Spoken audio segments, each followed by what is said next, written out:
नमस्कार, सी न्यूज भारत में आपका एक बार फिर से स्वागत है। न्यूज बुलेटिन में बात करेंगे बहराइच की, जहां बॉर्डर क्षेत्र में सरकारी जमीन से हटवाया गया अतिक्रमण। आगे विदिशा की बात होगी, जहां संविदा स्वास्थ्य कर्मचारी अनिश्चितकालीन हड़ताल के 7वें दिन भी रहे डटे। इन तमाम खबरों पर करेंगे विस्तार से चर्चा। बहराइच की नेपाल राष्ट्र से जुड़ी कुल अंतर्राष्ट्रीय सीमा 110 किलोमीटर है। अंतर्राष्ट्रीय सीमा से 0 से 10 किलोमीटर के अंदर सरकारी जमीन पर हुए अवैध अतिक्रमण हटाए जाने एवं चिन्हीकरण के अभियान के अंतर्गत अब तक कुल 89 स्थानों सरकारी जमीन पर हुए अवैध अतिक्रमण को राजस्व टीम, पुलिस टीम एवं एसएसबी द्वारा संयुक्त रूप से अभियान चलाकर हटाया गया है। शेष अवैध अतिक्रमण के चिन्हांकन एवं हटाए जाने की कार्यवाही संयुक्त टीम द्वारा की जा रही है। वहीं जिला अल्पसंख्यक अधिकारी राजस्व पुलिस टीम द्वारा संयुक्त रूप से अंतर्राष्ट्रीय सीमा पर स्थित थाना रुपईडीहा क्षेत्रांतर्गत की गई चेकिंग में कुल 3 गैर मान्यता प्राप्त मदरसों में अनियमितता पाए जाने पर उन्हें बंद कराया गया। जो आप जैसा जानते हैं कि बहराइच जनपद की 110 किलोमीटर की सीमा नेपाल राष्ट्र से मिलती है और इन सीमावर्ती भूभाग में 0 से लेकर के 10 किलोमीटर तक का भूभाग एसएसबी और पुलिस और प्रशासन के संयुक्त देखरेख में रहता है। और इसमें जो अवैध अतिक्रमण पाए गए हैं, उन अतिक्रमणों में 0 से 5 किलोमीटर के अतिक्रमणों के प्रथम श्रृंखला में 89 अतिक्रमण हटाए गए हैं। जहां पर भी जो अतिक्रमण वो अवैधानिक रूप से लोगों द्वारा किए गए हैं, चाहे किसी व्यक्ति द्वारा किए गए हों, चाहे कोई स्कूल चल रहा हो, चाहे मदरसा चल रहा हो, या उन भूभाग पे अथवा किसी व्यक्ति द्वारा प्राइवेट रूप से कब्जा किया गया है, उन सभी को सख्ती के साथ उनको अवैध कब्जा से मुक्त किया जा रहा है, हटाया जा रहा है, कार्रवाई की जा रही है। और साथ ही जो इस पूरे अभियान में चिन्हीकरण की भी कार्रवाई साथ ही साथ चल रही है और प्रशासन, जनपद प्रशासन की और अल्पसंख्यक विभाग, साथ ही एसएसबी, इनकम टैक्स, सभी विभागों द्वारा जहां जहां पर भी जो लोग नव धनाढ्य भी हैं, जहां जहां पर भी ऐसे अवैध गतिविधि में अवैध अतिक्रमण पाए जा रहे हैं, वहां सभी जगह कार्रवाइयां चल रही हैं। कुछ मदरसे सील किए गए हैं। जनपद प्रशासन की तरफ से, अल्पसंख्यक विभाग की तरफ से जो मदरसे ऐसे संचालित हैं जिनपे अवैधानिक है, जो विधिपूर्ण तरीके से नहीं संचालित किए जा रहे हैं, उन पर सभी जगह कार्रवाइयां चल रही हैं। और इस क्रम में आज 3 मदरसों को जो है वो सील भी किया गया है और चिन्हीकरण के साथ ही साथ चिन्हीकरण की भी कार्रवाई चल रही है। जहां पर भी, चाहे वो कोई मदरसे के माध्यम से, स्कूल के माध्यम से, कॉलेज के माध्यम से या किसी भी माध्यम से अगर कोई अवैध कृत्य हो रहा होगा तो निश्चित तौर से हम लोग उस पर संयुक्त अभियान में कार्रवाइयां की जा रही हैं। बहराइच से सी न्यूज संवाददाता नईम की रिपोर्ट। 26 अप्रैल को थाना कोतवाली क्षेत्रांतर्गत नवविवाहिता महिला द्वारा फांसी लगाकर आत्महत्या कर लेने की प्राप्त सूचना पर पुलिस द्वारा मृतका के शव को कब्जे में लेकर पंचायतनामा एवं पोस्टमार्टम की कार्यवाही कराई गई है। उक्त प्रकरण में प्राप्त तहरीर के आधार पर थाना कोतवाली पर सुसंगत धाराओं में अभियोग पंजीकृत कर एक अभियुक्त को हिरासत में लेकर पूछताछ जारी है। इस संबंध में सीओ नगर स्नेहा तिवारी के द्वारा जानकारी दी गई। मैम, कोतवाली क्षेत्र में एक महिला ने आत्महत्या की है, क्या मामला है? 26 अप्रैल 2025 को शाम लगभग 6 बजे के आसपास कोतवाली क्षेत्र की रहने वाली महिला, जो नवविवाहिता थी, शादी के 2 वर्ष के भीतर नवविवाहिता महिला के द्वारा फांसी लगाकर आत्महत्या कर ली गई थी। इस सूचना पर तत्काल कोतवाली की पुलिस मौके पर पहुंची। फॉरेंसिक टीम के द्वारा घटनास्थल का निरीक्षण किया गया। उच्चाधिकारी गण के द्वारा घटनास्थल का निरीक्षण किया गया। इस प्रकरण में थाना कोतवाली में बीएनएस की सुसंगत धाराओं के अंतर्गत और दहेज प्रतिषेध अधिनियम की सुसंगत धाराओं के अंतर्गत अभियोग पंजीकृत कर लिया गया है।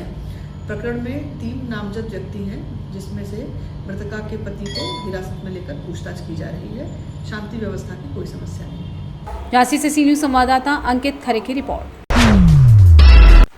खगड़िया प्रखंड क्षेत्र के गोगरी पंचायत के वार्ड 5 में बजरंगबली की प्राण प्रतिष्ठा कार्यक्रम के तहत कलश शोभा यात्रा निकाली गई। ये कलश शोभा यात्रा दिलीप झा के आवास परिसर से निकलकर हजारों की संख्या में भक्तजनों द्वारा गांव भ्रमण करते हुए गोगरी गंगा घाट तक निकाली गई, जहां पर 151 कन्याओं द्वारा जल भरकर वापस यज्ञ स्थल तक आया गया। इस दौरान जय श्री राम, जय बजरंगबली के जयकारे से पूरा वातावरण भक्तिमय हो गया था। चारों तरफ भगवा झंडा से बटा हुआ था। बताते चलिए कार्यक्रम 4 दिवसीय है। 30 अप्रैल और 1 मई को रामधुन का कार्यक्रम किया जाएगा। इसकी सूचना कार्यक्रम के मुख्य यजमान सेवानिवृत्त सैनिक रोहित भारद्वाज ने दी। इस मौके पर मुख्य रूप से दिलीप झा, मुखिया प्रतिनिधि जनार्दन मंडल, डिम्पल, मुकेश मंडल आदि मौजूद रहे। खगड़िया से सी न्यूज संवाददाता उमर खान की रिपोर्ट। उन्नाव में बढ़ती गर्मी और हीट वेव के खतरे को देखते हुए जिलाधिकारी गौरांग राठी ने आपात बैठक बुलाई। उन्होंने अधिकारियों को आवश्यक दिशा निर्देश जारी किए। डीएम ने कहा कि जनता को हीट वेव के दुष्प्रभाव से बचाने के लिए हर संभव प्रयास किए जाएं। जिलाधिकारी ने जनहित में कई सलाह जारी की। उन्होंने कहा कि लोग अनावश्यक रूप से धूप में न निकलें। बाहर जाना जरूरी हो तो सिर पे गमछा या तौलिए से ढकें।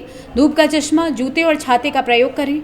डीएम ने पानी पीने की अहमियत पर जोर दिया। उन्होंने कहा कि थोड़े थोड़े अंतराल पर पानी या तरल पदार्थों का सेवन करें। बाहर निकलने से पहले पर्याप्त मात्रा में पानी पिए। दोपहर 12 बजे से शाम 4 बजे तक बाहरी गतिविधियों से बचें। बुजुर्गों, बच्चों और गर्भवती महिलाओं के स्वास्थ्य का विशेष ध्यान रखें। उन्होंने कहा कि जीव जंतुओं के लिए पीने के पानी की व्यवस्था की जाए। गर्मी से उन्हें बचाने के लिए जरूरी कदम उठाए जाएं। हम लोगों ने शासन के निर्देशानुसार विगत सप्ताह एक विस्तृत बैठक की थी गर्मी की तैयारी के संबंध में, जिसमें सभी विभागों का पार्टिसिपेशन था और विभागवार हम लोगों ने निर्देश दिए हैं इसमें, चाहे वो शिक्षण से संबंधित हो, बच्चों की टाइमिंग के संबंधित हो, जो फसल कट रही है उसकी सुरक्षा के संबंधित हो, आगजनी की कोई घटना हो उसके संबंध में हमारी तैयारियाँ हों, फायर टेंडर्स जो हमारे नगर निकाय में पुराने थे उनको पुनः स्टार्ट करने की बात हो, तो या फिर अग्निशमन विभाग की ओवरऑल तैयारी के संबंध में बात हो, तो ये सारी तैयारियां हम लोग कर रहे हैं। इसके अलावा नगर निकायों को भी निर्देश दिए गए हैं और चिकित्सा विभाग को भी निर्देश दिए गए हैं कि हम लोग की तैयारी पीएचसी स्तर से लेकर जिला स्तर तक पूर्ण रहे। इसके साथ साथ जो मच्छरों का प्रकोप बढ़ता है उसके लिए भी हम लोग विशेष अभियान चला रहे हैं स्टार्टिंग से ही, और जो संचारी रोग की भी कार्रवाई हुई है उसमें भी हम लोग लगातार सभी मानकों को पूर्ण कर रहे हैं। बिल्कुल विगत साल की भांति इस बार भी हम लोग सुनिश्चित करेंगे कि पशु पक्षियों के लिए भी पानी की उपलब्धता रहे नगरीय क्षेत्र और ग्रामीण क्षेत्र दोनों में। उसके संबंध में हम लोग के जो जलाशय हैं उनमें पर्याप्त जल रहे, और अभी हम लोग पूर्वा क्षेत्र में 4 बड़ी झीलें जो करीब जिनका टोटल क्षेत्रफल है 200 हेक्टेयर से ऊपर है, उन झीलों को पुनर्जीवन के लिए और पर्यटन क्षेत्र के लिए प्रोजेक्ट बना रहे हैं, जिससे कि आसपास के एक्वेफर्स को पुनर्जीवित कर हम लोग जो ओवरऑल अवेलेबिलिटी है पानी की उसको बढ़ा। उन्नाव से सी न्यूज संवाददाता अजय कुमार की रिपोर्ट। विदिशा जिले के संविदा स्वास्थ्य कर्मचारी अपनी लंबित मांगों को लेकर अनिश्चितकालीन हड़ताल पर बैठे हुए हैं। आज उनकी हड़ताल का 7वां दिन है। माधवराव सिंधिया जिला अस्पताल के बाहर लगातार धरना प्रदर्शन कर रहे कर्मचारियों ने ऐलान किया है कि वे कल से भूख हड़ताल भी शुरू करेंगे। धरना स्थल पर जिले के सभी संविदा स्वास्थ्य कर्मचारी मौजूद रहे। प्रदर्शनकारियों ने बताया कि पूर्व मुख्यमंत्री शिवराज सिंह चौहान के कार्यकाल में कर्मचारियों को कई सुविधाएं और सौगातें प्रदान की गई थी, लेकिन वर्तमान सरकार उनकी समस्याओं पर कोई ध्यान नहीं दे रही है। कर्मचारियों का आरोप है कि पूर्व में दी गई सुविधाएं भी वापस ले ली गई हैं, जिससे उनका आक्रोश और बढ़ गया है। कर्मचारी अपनी मांगों के शीघ्र समाधान की मांग कर रहे हैं। सर, मेरा नाम आशा भार्गव है। मैं सामुदायिक स्वास्थ्य केंद्र नटेरन में पदस्थ हूँ, एनएम पद पर। जी, आप लोग धरने पर बैठे हैं काफी दिनों से, क्या मांग है? सर, हमारी मांग ये है कि पूर्व मुख्यमंत्री जी ने जो नीति बनाई थी 4 जुलाई 2023 को, उसका लाभ हमें आज दिनांक तक नहीं मिला, जिसे 2 वर्ष पूर्ण होने आ रहे हैं। चाहते क्या हैं आप लोग? सर, हम सब लोगों की जो हम सब लोग संविदा में आए हैं, हम सब लोग किसी न किसी भर्ती प्रक्रिया से एमपी ऑनलाइन एग्जाम देकर यहाँ पर आए हैं।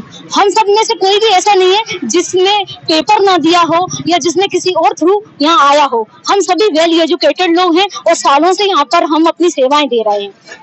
कब तक ये हड़ताल चलेगी?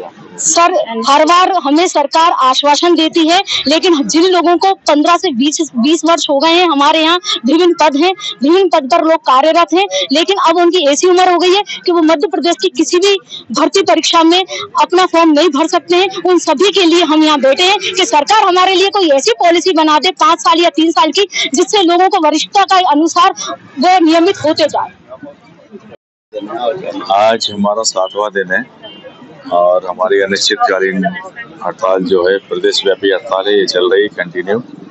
इसमें जो मांगे हैं हमारी ग्रेजुएटी को लेके, एनपीएस को लेके 50% जो छूट दी जाएगी अन्य सर्विसों में, उनको लेके कल से हम यहाँ क्रमिक भूख हड़ताल भी करेंगे। जैसे प्रदेश से जो निर्देश आए हैं, हर जिले में भूख हड़ताल जारी की जाएगी। विदिशा से सी न्यूज संवाददाता सुनील की रिपोर्ट।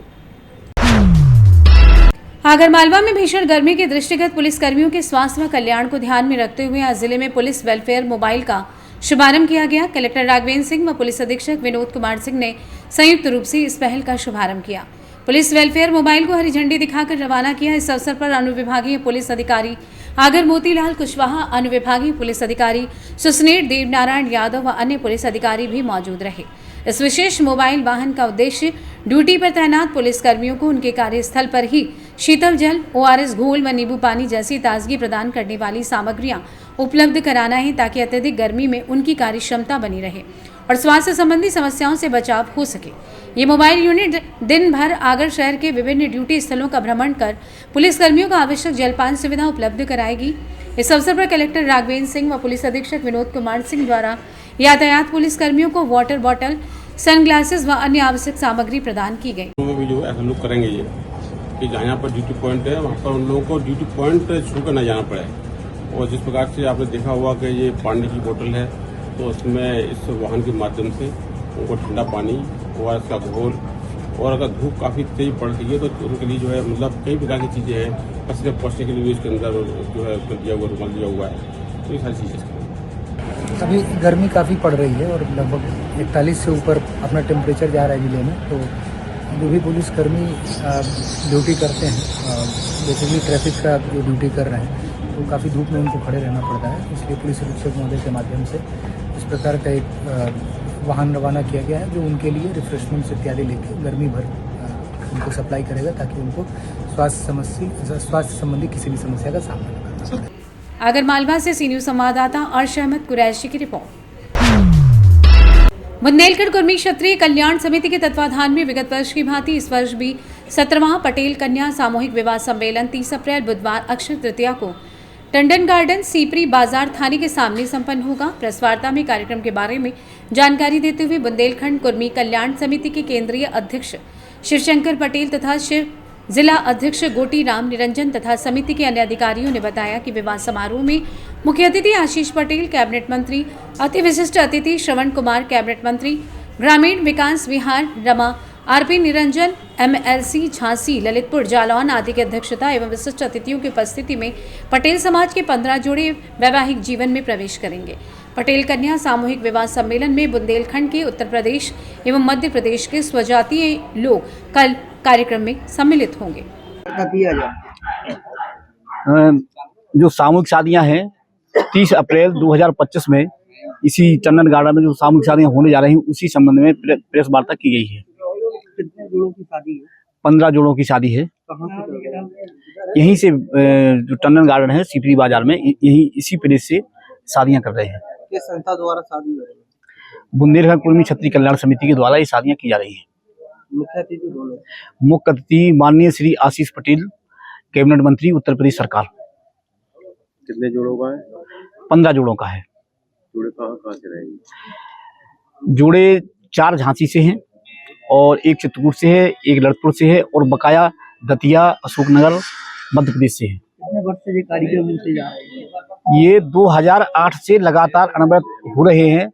17वां सम्मेलन है ये। कोरोना काल में जरूर 2 वर्ष शादियां नहीं कर पाए हैं, तब से लगातार चल रही हैं शादियां। नहीं, ये जो जोड़े हैं कि पटेल समाज से भी कि अन्य समाज? नहीं, केवल और केवल पटेल समाज से हैं, दूसरी समाज नहीं है। लगभग कितने लोग यहाँ आने को उपस्थिति हो सकती है? उपस्थिति लगभग 3000 साढ़े 3000 की लगभग उपस्थिति हो सकती है। लगभग शादी की जगह इसी जगह होगी। नाम बताइए। टंडन गार्डन सीपरी बाजार, दिनांक 30 अप्रैल 2025 दिन बुधवार, अक्षय तृतीया। झांसी से सी न्यूज संवाददाता अंकित की रिपोर्ट। फिलहाल के लिए इस खास बुलेटिन में बस इतना ही। देश दुनिया की तमाम बड़ी खबरों को जानने के लिए आप जुड़े रहिए सी न्यूज भारत के साथ। हर खबर आपके साथ, आपके हाथ।